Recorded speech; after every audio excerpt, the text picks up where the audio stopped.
एक सुनसान गांव में एक पुराना सा घर था।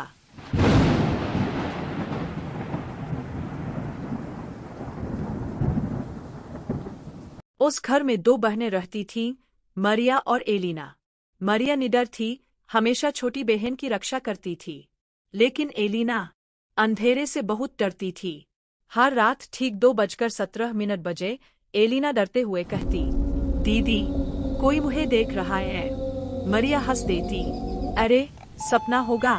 एक रात मरिया की नींद खुली। एलिना कुछ अजीब सा चित्र बना रही थी।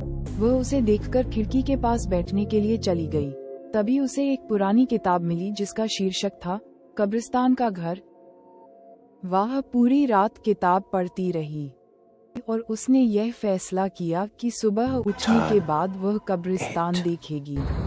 शहर के पुराने हिस्से में था और सबसे अजीब बात ये थी कि वह कब्रिस्तान के पीछे था। कब्रिस्तान इतना पुराना कब्र पर से लोगों के नाम तक मिट चुके थे। इन्हीं कारणों से वहाँ कोई आता जाता नहीं। तभी अचानक एक बूढ़ी महिला लालटेन लेकर के सामने खड़ी हो जाती है और कहती है, में सिर्फ मुर्दे ही नहीं, यादें भी रहती है और मैं इस बात की गवाह हूँ क्योंकि मैं वही थी। इससे ठीक 20 साल पहले यहाँ एक लड़की ने खुदकुशी की थी। मरिया की नींद खुली।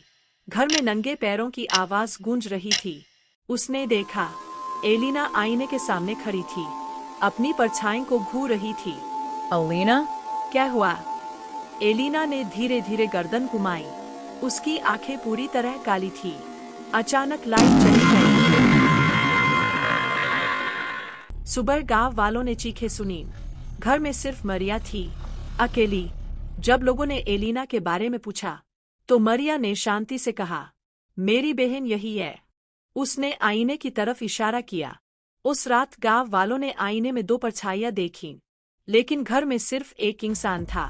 कहते हैं, एक बहन जिंदा है और दूसरी आईने में कैद है। और अगर तुम आधी रात के बाद उस आईने में देखो तो हो सकता है वो तुम्हारे पीछे आ जाए। स्माइल